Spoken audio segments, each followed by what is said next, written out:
Bien, bon midi tout le monde. On se retrouve aujourd'hui, c'est jeudi. La semaine est presque terminée. Il reste encore quelques jours avant la vacance des fêtes pour certains. Puis on est à la mi-chemin en fait du défi 15 lives en 15 jours.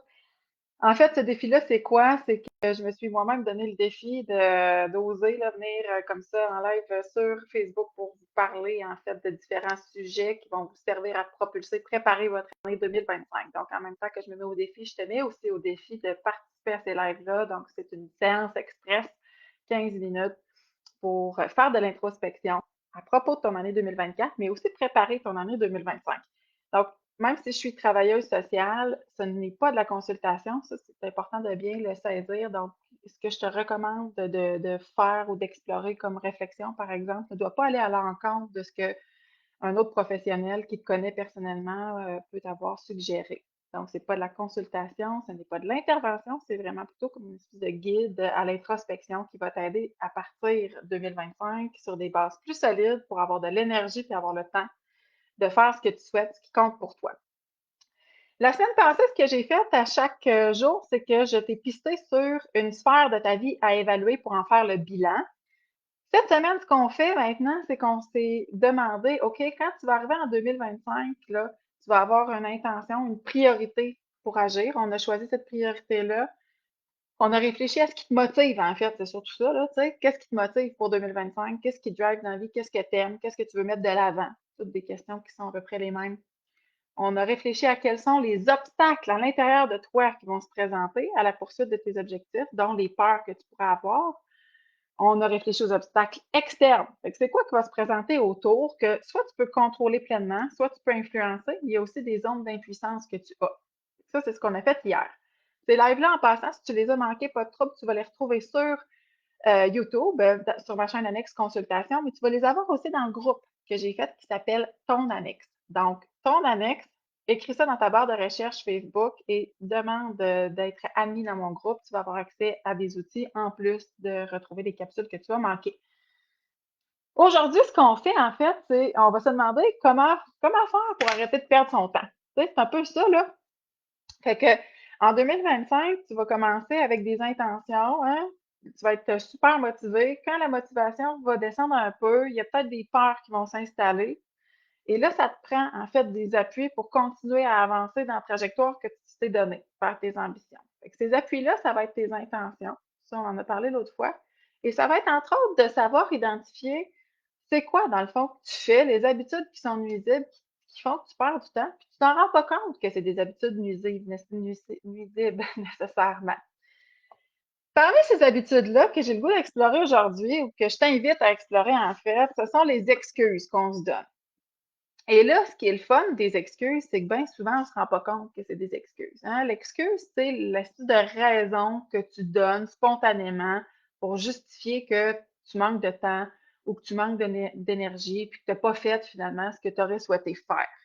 D'ailleurs, au palmarès de mes excuses préférées, il y a celle-là. Manquer de temps ou manquer d'énergie. Ce sont des excuses. Ce sont des excuses du moment où c'est la raison que tu répètes et que tu maintiens pour expliquer que tu n'as pas fait telle affaire dans ta vie.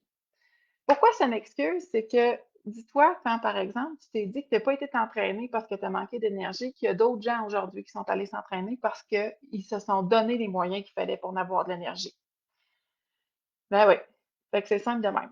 Donc, des excuses, tout le monde s'en donne, c'est normal, c'est pas grave, c'est pas mal, c'est simplement de prendre l'habitude de réfléchir à savoir, OK, la raison que je viens de donner, là, est-ce que c'est vraiment une raison qui est réelle ou c'est plutôt une justification, l'excuse pour justifier que je reste dans ma position et que j'atteins pas mes objectifs?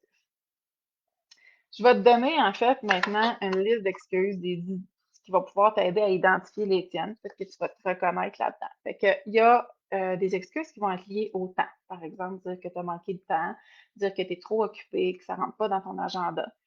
C'est une raison. C'est vrai que peut-être que tu t'évites de faire des choses parce que tu es occupé. Par contre, si ces choses-là te tiennent vraiment à cœur, tu peux probablement les placer dans ton emploi du temps. Donc, l'excuse liée au temps, liée à l'énergie, hein, donc je suis trop fatiguée, j'ai pas d'énergie pour ça. Encore là, le concept, c'est le suivant, c'est que s'il y a quelque chose pour toi qui compte vraiment, organise-toi pour avoir le temps et l'énergie qu'il faut pour te consacrer à cette activité-là. L'excuse liée aux compétences, aux capacités, hein? Donc, je suis pas prête, je suis peut-être pas assez bonne, je suis pas sûre que je vais être capable, pas sûre que je vais réussir sans échouer. Donc, ça, ce sont des excuses qu'on se donne pour ne pas oser, pour pas prendre le risque, hein, de se placer en situation d'échec. Excuses liées aux peurs. Donc, peur, qu'est-ce que les autres vont en penser? Peur de se tromper, d'être jugé, d'être mal perçu, peur d'être pointé comme le ou la responsable de quelque chose qui n'est pas le fun. Excuses liées aux ressources, manque de temps, manque d'argent, manque de personnel, manque d'outils, manque d'informations. Donc, l'excuse liée aux ressources, moi, je l'entends souvent dans le cas de personnes, par exemple, qui vivent des difficultés d'adaptation au travail, tu sais, puis qui se retrouvent en burn-out. Des situations du genre, ben écoute, j'en ai fait, j'ai compensé, j'en ai fait beaucoup parce que de toute façon, il y avait personne pour faire la job. Fait que quand tu es dedans, c'est vrai, là, tu es vraiment habité de l'idée que tu as besoin de compenser pour l'absence de ressources humaines dans ce cas-là. Mais d'un autre côté, c'est que plus tu restes là-dedans, plus tu restes accroché à cette excuse-là, plus tu te brûles, puis ça t'empêche de protéger ton énergie. L'excuse liée aux priorités. Donc, j'avais d'autres choses de plus important à faire.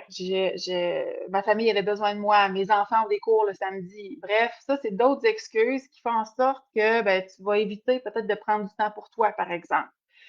C'est une autre situation dans laquelle l'excuse apparaît souvent chez les personnes qui, des fois, vivent une forme de culpabilité ou d'inconfort à penser à se mettre en avant-plan dans l'horaire et là, vont invoquer que, ben, de toute façon, par exemple, mon horaire est déjà accaparé par tous les livres qu'il faut que je fasse à mes enfants.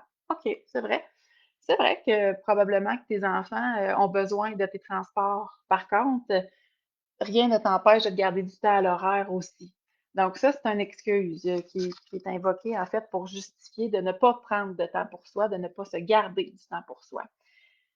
L'excuse liée à l'environnement ou aux circonstances. Écoute, ah, il fait trop chaud, il fait trop froid, il mouille, je peux pas aller courir. Ça, c'est une de mes préférées. Ça, c'est la mienne, en fait. L'excuse liée aux habitudes aussi.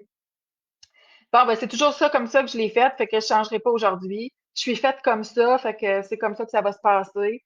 J'ai toujours été comme ça. Je suis maintenant trop vieux ou trop vieille ou trop jeune pour. Donc ça, c'est des excuses qui donnent un peu là, une justification pour dire, ben, garde tes habitudes, tu sais, de toute façon. Tu peux pas changer tes habitudes, hein? T'es trop vieux, t'es trop jeune, t'es trop ci, t'es trop ça. Donc, c'est des excuses pour éviter un changement d'habitude qui pourrait être bénéfique pour toi. Les excuses liées aux autres, maintenant, ben écoute, ça, c'est pas de ma faute, hein. Si on a livré les travaux en retard, toute l'équipe était pas mobilisée, donc personne ne me soutient, je suis tout le temps toute seule. Mon chum est trop exigeant, pas assez soutenant, etc. Donc, ça, c'est des excuses liées au comportement des autres. Quand tu fais porter le blâme aux autres, c'est que toi, ça t'empêche de prendre les moyens que tu peux prendre pour influencer la situation qui te concerne.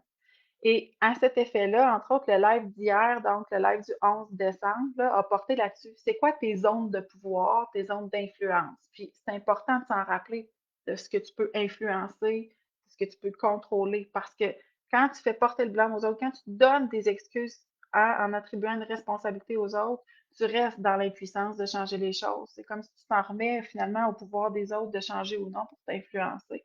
Alors que bon, c'est contre-productif, tu restes pris dans ton malaise. Donc, cette excuse-là de faire porter le blâme aux autres, cette excuse liée aux autres, là, écoute-la. C'est une excuse quand même qui est assez fréquente, puis qui peut te jouer des vilains tours en t'évitant finalement d'avoir accès à des solutions qui vont te permettre de sortir de ce qui te convient pas. Dernier groupe d'excuses que j'ai le goût de parler avec toi, c'est celui du perfectionnisme. Fait que c'est pas encore parfait, c'est pas encore prêt. J'aurais voulu faire tel projet, mais c'était pas le bon moment, c'était pas le meilleur contexte. Donc, les excuses liées au perfectionnisme vont faire en sorte de te garder finalement à l'abri du changement.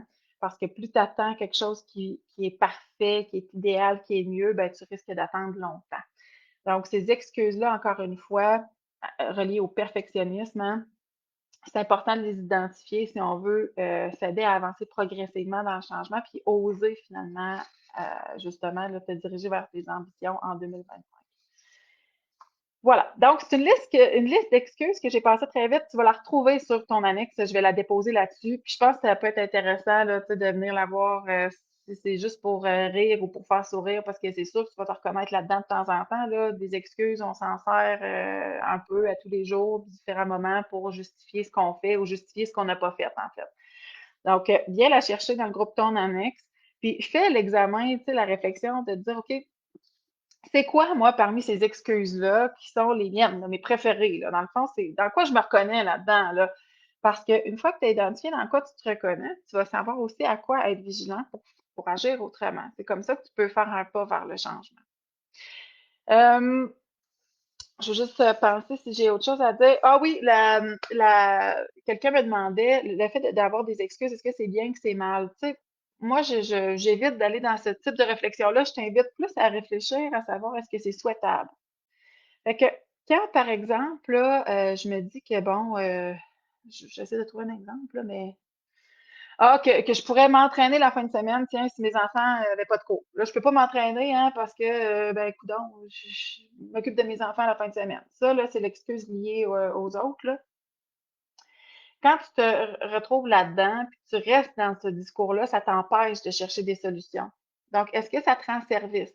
Est-ce que de te dire que tu n'as pas le temps parce qu'il faut que tu t'occupes de tes enfants, là, ça te rend service? Est-ce que ça t'amène, ça te dirige dans une vie où tu as du temps pour toi, où tu as de l'énergie?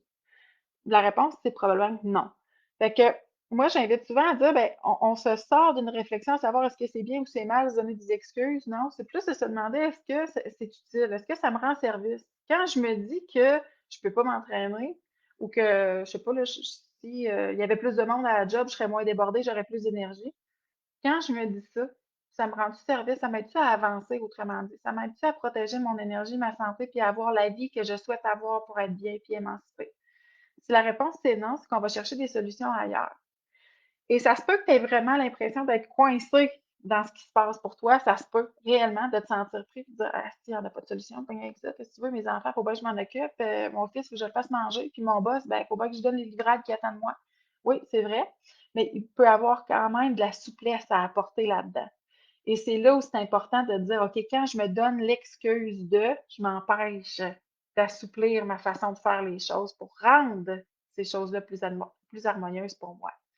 Et c'est là où je t'invite toujours dans ton annexe, mon groupe, à venir voir. J'ai déposé une feuille qui s'appelle tes zones de pouvoir. Donc, tu vas voir là-dedans, j'explique les 3 zones où on peut prendre du pouvoir pour influencer nos vies. Puis même, il y a des choses qu'on peut contrôler à 100% qui relèvent que de toi. En sachant sur quoi tu peux agir, tu vas pouvoir évidemment être plus constant dans tes priorités 2025, mais aussi t'organiser pour préserver ton temps et ton énergie. Alors voilà, j'espère que ça t'a plu. Questions, commentaires sont toujours bienvenus, soit en privé, soit dans le groupe Ton Annexe. Vous pouvez toujours retrouver aussi sur YouTube. J'ai fait une playlist là, sur ma chaîne Annexe Consultation qui s'appelle une playlist, là, c'est en fait c'est comme un groupe de vidéos, autrement dit, là, vous allez la voir sur ma page YouTube Annexe Consultation. Il y a le groupe s'appelle En avant 2025. Donc là-dedans, vous allez avoir toute la série des capsules avec les outils que je suggère qui se trouvent sur ton annexe. Puis je vous recommande de venir chercher les outils en faisant justement les capsules parce que ça va vous permettre de mettre à l'écrit, en fait, vos constats pour 2024, mais aussi mettre à l'écrit votre préparation pour 2025. Puis ce qu'on fait là, c'est un peu l'équivalent d'une préparation stratégique au travail. Hein? Fait que ça va te donner les grandes lignes, ça te donne l'intention, la direction que tu veux adopter. Peut-être que tu ne sais pas encore comment tu vas faire pour t'y rendre dans cette direction-là, mais le comment, c'est pas très important pour l'instant. C'est plus d'avoir une direction et avoir une direction claire. Donc, le mettre à l'écrit, ça t'aide à clarifier, mais ça t'aide aussi à te rappeler ton pourquoi, ton sens que tu veux donner à l'année prochaine, quand justement, peut-être tes habitudes, tu vas avoir envie de retourner dans tes vieilles habitudes, là, tu vas être capable de retourner dans tes écrits et dire, ah oui, ok, moi c'était ça, là. C'est ça, dans le fond, mes objectifs, mon orientation stratégique de cette année, c'est celle-là. Alors, je te remercie. Et là, je te souhaite une bonne fin de journée et je te donne rendez-vous demain, toujours même place sur la page ici, là, Annexe Consultation pour un live à 11h30. Je te donne aussi rendez-vous la semaine prochaine, tous les jours, de lundi jusqu'à vendredi, 11h30, pour la poursuite des lives. Si jamais tu peux pas être là tous les midis, en passant, c'est pas grave. d'un midi à l'autre, les thèmes ne se suivent pas directement, donc tu peux assister à quelques midis et ça fait très bien quand même. Je te remercie et je te souhaite une belle fin de journée. À demain.